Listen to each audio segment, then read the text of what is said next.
fazendo as lives durante a semana, às quintas-feiras, mas aqui é diferente. Quero agradecer primeiro a Deus pela oportunidade e ao pastor Renato pela confiança. O pastor, ele costuma ser eu conheço ele, muito ciumento com o púlpito, seletivo. Eu agradeço pela confiança, pela oportunidade.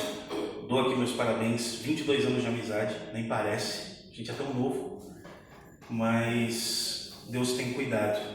Quero agradecer mais uma vez pela oportunidade e quero pedir para os irmãos abrirem as suas Bíblias no livro, na carta de Paulo aos Efésios, capítulo 2. Nós vamos ler alguns versículos e enquanto os irmãos procuram, eu quero fazer aqui uma rápida introdução ao que nós vamos conversar hoje. Todo mundo está ciente que mês de maio é o mês da família, né? E eu fiquei pensando nesse tema, família, e meditando, me veio uma inspiração para uma mensagem sobre uma família que nós não falamos muito no mês de maio. Uma família que nós estamos acostumados a viver com ela, mas nós não falamos sobre ela. E essa família é a igreja, a família que Deus escolheu para nós, a família que Deus determinou que nós estaríamos, que nós adentraríamos, que nós seríamos. Hoje eu vou falar um pouco sobre a importância da igreja local, a importância que essa família aqui tem nas nossas vidas. E eu vou ler aqui Efésios 2, a partir do verso 17. Efésios 2, a partir do verso 17, que diz assim a palavra do Senhor. E vindo ele, evangelizou a paz, e a vós que estáis longes, e aos que estavam perto, pois por ele ambos temos acesso ao Pai em um mesmo Espírito. Assim, já não sois estrangeiros nem forasteiros, mas concidadãos dos santos e da família de Deus, edificados sobre o fundamento dos apóstolos e dos profetas, sendo o próprio Cristo Jesus a principal pedra angular. Nele, todo edifício bem ajustado cresce para templo santo no Senhor. E nele também vós juntamente sois edificados para a morada de Deus no Espírito. A importância da igreja local, a importância de nós estarmos aqui. E eu posso falar isso de cadeira porque eu tenho sentido tanta falta por alguns motivos, por alguns problemas, os quais alguns eu já falei com o Renato. Eu e a Ana não temos podido estar aqui com frequência. Hoje ela teve que ficar em casa por algum desses problemas, inclusive. E eu saí tão na pressa de casa que eu esqueci minha aliança. Ela mandou uma mensagem para mim com uma foto da aliança em cima da pia do banheiro, falando: "Isso é um recado para mim?" Eu falei: não foi pressa. Algumas coisas me chamam muito a atenção nesse texto. Paulo está falando aqui para os Efésios sobre a importância de algumas coisas. As importâncias das bênçãos de Cristo. Ele ora por algumas coisas, ele fala sobre a salvação, ele fala sobre a unidade da igreja e ele fala aqui sobre a igreja local. E é isso que eu quero tratar mais nessa noite. A gente leu a partir do versículo 17, mas eu vou falar aqui com mais afinco sobre 2 versículos, 3 aliás, o 20, o 21 e o 22, que diz assim: edificado sobre o fundamento dos apóstolos e dos profetas, sendo o próprio Cristo Jesus a principal pedra angular. Nele todo o edifício bem ajustado cresce para templo santo no Senhor, e nele também vós juntamente sois edificados para a morada de Deus no Espírito. A importância na era que nós vivemos hoje da igreja, da família igreja, ela é gigante. Nós vivemos a era dos desigrejados. Eu vivo falando, quando eu faço as lives às quintas-feiras, sobre isso. Algumas pessoas vêm me procurar durante a semana, falando: "Nossa, eu vi a sua mensagem, através da sua mensagem eu pulei para uma mensagem, pulei para outra mensagem, pulei para o pastor tal, fulano de tal." E as pessoas, elas esquecem da importância que é você ter uma família debaixo da graça de Deus, para você poder falar sobre os seus problemas, para você pedir oração, para você estar aqui no domingo cantando louvores, para você estar ouvindo uma mensagem, para você ter um pastor, para você ter presbíteros, pessoas que são preparadas e instruídas por Deus para estar na liderança de um trabalho. Muitas vezes as pessoas deixam de estar na igreja por motivos que eu já vivi. Eu já saí da igreja porque eu olhava muito para homens, porque eu olhava muito para as pessoas, porque eu olhava para as pessoas que estavam aqui em cima e eu via um modelo de vida ou que eu não poderia alcançar, ou que eu sabia que aquela pessoa não tinha.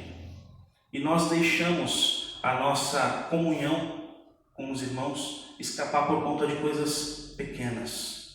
Paulo aqui, ele cita muito propriamente no versículo 21, que nele todo edifício bem ajustado cresce para templo santo. E o 22, e nele também vós juntamente sois edificados para a morada de Deus no Espírito.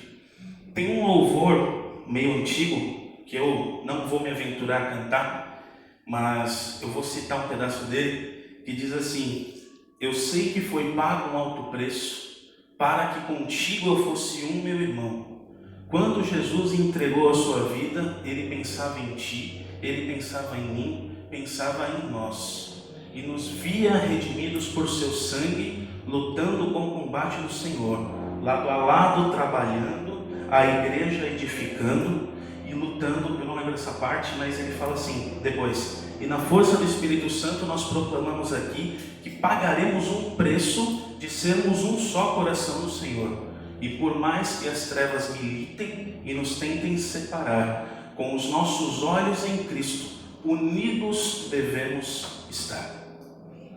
Isso é igreja. Isso é o que Paulo quer dizer aqui. Nele todo edifício bem ajustado cresce para templo santo. E esse é o primeiro pilar nessa noite: crescimento. Eu quero que vocês pensem, sem a igreja nós teríamos crescimento espiritual? Sem essa família aqui, que a partir do momento que nós adentramos por essas portas, nós somos a família IPI Santa Maria. E durante a semana também, nas nossas conversas nos grupos, nos pilares, nos pedidos de oração, nas nossas conversas pessoais, nós somos família, nós nos tratamos como irmãos, nós temos um único Pai, nós somos família. E sem essa família a gente não cresce. Todo edifício bem ajustado cresce para templo santo, estando no Senhor. E o versículo seguinte: nós devemos edificar uns aos outros. Crescimento e edificação. Crescimento e edificação. É um ciclo, um leva ao outro. Edificar leva ao crescimento, crescer leva a edificar. Essa é a nossa missão como igreja. Essa é a nossa missão como família. E nesse mês de maio a gente se concentra tanto em falar sobre famílias terrenas, que são importantes. Pais, mães, filhos. Mas nós esquecemos muitas vezes de nos preocuparmos como é que está o nosso relacionamento com essa família aqui. Qual foi a última vez que nós mandamos uma mensagem para o irmão perguntando como é que ele está? Ou quando pinga um pedido de oração lá no grupo, a gente se atenta para orar por esse pedido? Ou a gente simplesmente fala, vamos orar, e a gente esquece e segue vivendo as nossas vidas, sem nos importarmos com as pessoas que estão aqui dividindo o dia a dia com a gente, a igreja local. Eu, como membro de uma igreja e como irmão em Cristo, eu não posso viver sem me importar com a vida do presbítero Neucir, que está com a mãe hospitalizada, com a vida da Branquinha, que tem os problemas, com a vida do Renato, que nós conversamos durante a semana e tem problemas, e ele se preocupa com a minha vida. Isso é igreja. Isso faz o corpo crescer e ser edificado. Só que para um templo crescer, ele precisa passar por reparos, por reformas. O Renato está fazendo engenharia, então ele entende isso muito melhor do que eu. Se os pilares estão corridos, o que acontece com o edifício? Ele cai. E nós precisamos estar em manutenção constante no nosso relacionamento com Deus e no nosso relacionamento com a família.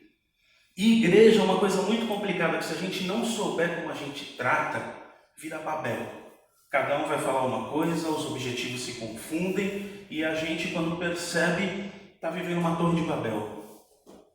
No meio da construção, da edificação, eu gosto de comparar com uma construção. Se a gente não falar a mesma língua, eu vou pedir cimento, o irmão vai me trazer pedra. Eu vou pedir areia, o irmão vai me trazer cal. Não, a gente precisa falar a mesma língua. E a língua que nós temos que falar é a língua que mostra que Cristo é o Senhor.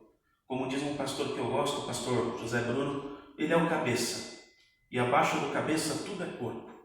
E cada um tem a sua função nessa edificação.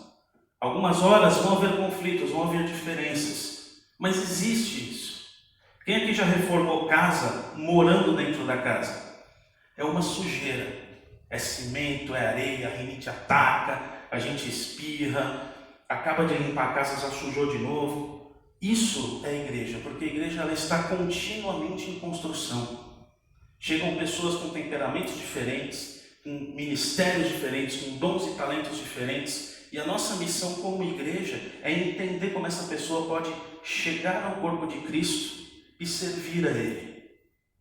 E cada um de nós, usando isso, edificar e trabalhar no nosso próprio ministério. Como é que eu posso melhorar continuamente? Como é que eu posso colocar mais um tijolo nessa construção, nessa edificação? Jesus é a pedra de esquina e tudo que nós construímos acima está edificado nele, no fundamento dele, no fundamento dos apóstolos e dos profetas.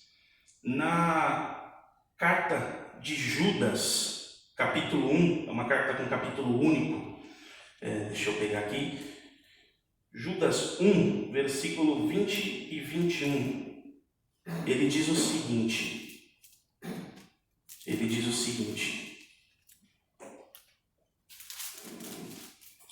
mas vós, amados, edifiquem-se uns aos outros sobre a vossa santíssima fé, orando no Espírito Santo. Conservem-se no amor de Deus, esperando a misericórdia do nosso Senhor Jesus Cristo para a vida eterna. E esse é o terceiro pilar. Construção, edificação. Aliás, crescimento, edificação e amor. Quando nós abrimos um grupo de WhatsApp da igreja, nós vemos um pedido de oração. Quando nós ficamos sabendo que alguém está com problema, quando nós ficamos sabendo que está acontecendo alguma coisa errada na vida de algum irmão, o mínimo que nós temos que ter é amor por essa pessoa. É mandar uma mensagem, é saber como a pessoa está, é perguntar se pode ajudar, se tem alguma coisa que pode fazer. Às vezes a gente não pode ajudar financeiramente, mas a gente pode ajudar com uma oração, com uma palavra, com irmão, eu estou aqui. Se a gente tem um carro com uma carona, irmão, eu estou aqui para te ajudar, eu estou aqui para ser luz na sua vida, para resplandecer Cristo na sua vida, para ser igreja junto com você. A gente tem o costume de confundir igreja com isso aqui. Paredes físicas, mas elas não são. Nós saímos daqui a pouco e na nossa casa nós continuamos fazendo parte de um corpo, continuamos fazendo parte de uma igreja, continuamos fazendo parte de algo que é maior do que nós. E muitas vezes nas nossas vidas tem faltado isso, tem faltado esse toque de amor, tem faltado esse toque de companheirismo, de cumplicidade, de se importar com a vida daqueles que dividem esses momentos com a gente no domingo. Às vezes a gente sai daqui e a gente só vai conversar de novo no domingo seguinte. Em uma semana acontece um monte de coisa. E muitas vezes a gente não tem com quem falar. E a gente faz parte de uma igreja. E a gente não tem com quem falar. São coisas que eu já vivi na minha vida. Graças a Deus hoje eu não vivo mais. Existem pessoas aqui que eu sei que eu posso contar. Se eu estou aqui hoje falando com vocês, é muito por conta do pastor Renato, que ano passado lutou uma grande luta do meu lado, me puxando, me ajudando, me trazendo, e pela misericórdia de Deus, eu me reencontrei, eu estou aqui, e trouxe a Ana comigo, e nós temos evangelizado alguns primos dela estão afastados do evangelho, e alguns já estão visitando igrejas, e é assim, um vai puxando o outro, um vai construindo na vida do outro, um vai colocando um bloquinho de cimento na vida do outro. E quando a gente vê, a gente tem uma casa linda, construída, perfeita. Nós somos a noiva de Cristo. E nós às vezes nos importamos tanto com os nossos problemas, com as nossas famílias, com as nossas lutas pessoais, com o que a gente sofre, que a gente esquece de olhar para o lado e ver que tem um irmão sofrendo também.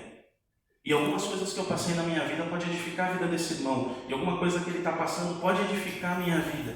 E junto a gente se edifica e cresce no Senhor.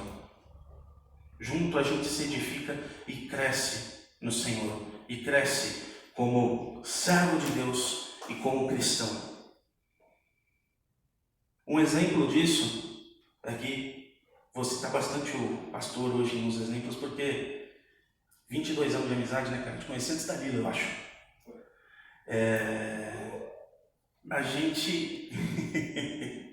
A gente desenvolveu algumas coisas. Quando eu tinha 12, 13 anos, faz muito tempo, ele perguntou: você tem violão? Eu falei: não tenho. Ele chegou com um violão na minha casa, em Memphis, que eu tenho até hoje. Falou: cara, eu vou te ensinar a tocar. Eu fui lá na casa dele, lá a gente ralou, meu dedo doía, eu tinha os dedos meio mais tortos ainda do que hoje. E eu aprendi. Eu não sou um grande violonista, mas eu aprendi. Toda vez que eu toco Gênesis, ou toco Galhos Secos, ou toco Se Não For o Senhor, eu lembro dessa época. Uma pessoa que, por amor, percebendo que a igreja estava precisando de alguém para fazer, foi lá e me ensinou. E de repente, eu cheguei e estava tocando. Os caras que já tocavam há muito tempo olharam e falaram: nossa, quem ensinou? Foi o Renato que me ensinou. E é isso. É se importar com a vida do outro. Um pequeno exemplo que eu dei aqui, mas que mudou a minha vida. Hoje, quando eu estou estressado com alguma coisa, eu vou tocar violão, uma coisa que me desestressa. E que eu não teria se não fosse alguém de uma igreja local, um irmão, um membro da minha família em Cristo, que se preocupou comigo e me ensinou. Me puxou para perto. Quantas pessoas nós temos ajudado? Quanto nós temos puxado para perto? Com quantas pessoas nós conversamos durante a semana? Para quantas pessoas nós damos testemunho da família que nós temos aqui? Como é o nosso comportamento aí fora? A gente resplandece à luz dessa família, desse Cristo? Ou a gente vive uma vida onde a gente só se importa com esse lugar aqui aos domingos e nos dias de ensaio? Eu já vivi de aparência, estando na igreja. Não me orgulho de falar isso, mas é necessário. E é uma das piores coisas que tem. Você ouvir a palavra, você saber que você não está em conformidade com ela, você muitas vezes querer mudar e não ter força para mudar.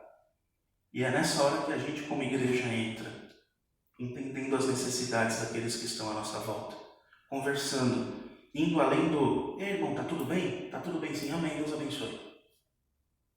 Ou então: e aí, irmão, tá tudo bem? Ah, irmão, estou passando por um problema assim. Vou orar pela sua vida. Cara, tem horas que a gente não precisa disso. A gente precisa de alguém que sente do nosso lado, que escute os nossos problemas. Vem cá, vamos tomar um café. Olha, eu já passei por isso. Olha, eu nunca passei por isso, mas eu queria entender melhor o que você está passando. Vamos orar junto. Posso dar uma passada na sua casa durante a semana para a gente comer uma pizza, trocar ideia? Vem lá em casa para a gente conversar um pouco. Alguns irmãos foram na minha casa sábado passado e entenderam a distância que eu tenho que percorrer todo domingo para chegar até aqui. Dá meia hora de carro. E eu ainda não tenho carro. E às vezes a gente esquece esses pequenos detalhes. A gente não se importa com isso. A gente esquece que a função da família é ajudar e edificar. Corrigir também, mas ajudar, edificar e fazer crescer. É isso que eu tenho para falar nessa manhã. Nós precisamos entender que nós fazemos parte de uma família e que essa família é fundamental para a nossa jornada, para o nosso crescimento, para a nossa caminhada com Cristo, para nós aprendermos os nossos ministérios, a nossa função, desenvolvermos os nossos talentos, aprendermos sobre amor, sobre empatia, sobre solidariedade, sobre preocupação, sobre ministério, sobre oração, sobre Cristo. Cristo, quando ele esteve aqui, ele se importava com as pessoas. Eu tenho, para fazer as lives, estudado o como era Jesus, como ele esteve quando ele esteve aqui na Terra. Algumas atitudes, como ele lidava com sentimentos humanos. E ele se importava, ele orava, ele procurava saber, ele trazia palavras às vezes duras, mas necessárias, com amor, com sabedoria. E falta isso para a gente, a começar de mim, muitas vezes como igreja, ter essa percepção de que nós somos família, e como família nós devemos nos amar e nos ajudar e crescer mutuamente, firmados naquele que é a pedra angular, que é Cristo. Ele é o mestre, nós somos servos. Como servos nós temos que obedecer a Ele, amar uns aos outros, cuidar uns dos outros. E como diz aqui o versículo que eu li em Judas para encerrar, edifiquem-se uns aos outros sobre a vossa santíssima fé, orando no Espírito. Conservai-vos no amor de Deus, esperando a misericórdia de nosso Senhor Jesus Cristo para a vida eterna. Amem-se uns aos outros. Amem-se uns aos outros. Vamos buscar ser aquela igreja do primeiro século, que tinha tudo em comum, que se ajudava, que entendia: eu não posso ajudar com dinheiro, mas eu posso ajudar com oração. Eu não posso ajudar indo até lá, mas eu posso ajudar pedindo para alguém fazer isso por mim. Eu posso saber como as coisas estão, eu posso ligar durante a semana, saber como o irmão está, saber como está aquela pessoa para quem ele pediu oração, como aquele problema está evoluindo. É isso. E através do nosso testemunho, o Espírito Santo trabalha nas vidas aí fora, porque eles vão ver uma igreja unida, uma família unida, umas pessoas que dividem alegrias, tristezas, dores, sorrisos, lágrimas, esperança, mas dividem tudo debaixo da proteção e da graça daquele que é o autor e consumador da nossa fé. Não é pelas obras. A fé sem obras ela é morta. A nossa salvação é pela fé, mas as obras são frutos dessa fé. E amar uns aos outros, estar disposto a ajudar, esquecer um pouco os nossos problemas, o nosso egoísmo, renunciarmos a nós mesmos em prol de ajudar alguém. Isso é o que Cristo faria, isso é o que Cristo fez quando esteve aqui, isso é o que Ele pede de nós. Que Deus abençoe as nossas vidas. Eu gostaria de orar por essa palavra para nós darmos continuidade aqui ao trabalho. E antes de orar eu queria dizer que muitas vezes eu me pego também nesse sentimento de eu estou fazendo menos do que eu tenho potencial para fazer. Da minha casa para cá dá meia hora de Uber, 1h30 de transporte público. Nessas últimas semanas eu não tenho conseguido estar aqui. E eu sinto falta. E eu sei que eu faço menos do que eu poderia fazer. E que nessa manhã a gente reflita sobre isso. Eu estou fazendo o que eu poderia fazer pela minha família chamada igreja? Eu estou edificando como eu poderia edificar? O que eu tenho feito? Faça essa pergunta para você mesmo hoje. Eu tenho feito para a minha semana inteira. E a resposta pode ser surpreendente. Vamos orar. Pai, na Tua presença nós continuamos. Muito obrigado, Senhor, por essa oportunidade de poder compartilhar um pouco da Tua palavra. Muito obrigado, Senhor, porque quando nós trazemos a mensagem, Pai, que o Senhor nos dá, nós somos os primeiros edificados. E eu fui muito edificado, Pai, nesses dias por essa palavra. Nos ajuda, Pai, a vivermos como família, a entendermos que nós, como igreja local, somos família, que nós devemos nos amar, nos edificar para crescer juntos na Tua presença, para entender como Te servir, para entender melhor como Te adorar, para entender melhor qual é a nossa missão aqui nesse lugar. Pai, que nós possamos não nos conformar em estarmos sentados nos bancos de madeira dessa igreja aos domingos, mas que nós venhamos, Pai, a viver uma vida de amor ao próximo, de amor ao nosso irmão, de saber, Pai, que nós somos, Pai, vasos Teus nessa terra para sermos usados, Pai, como o óleo do amor, o óleo da alegria, da esperança. Nos ajuda, Deus, a vivermos uma vida plena na Tua graça, no Teu Espírito, e uma vida plena nessa família chamada igreja. Que o Senhor cuide de nós, que o Senhor nos abençoe. Coloque no nosso coração um desejo, Pai, como nunca nós sentimos, de Te servir e de cuidar uns dos outros. É o que eu oro e agradeço em nome de Cristo Jesus. Amém.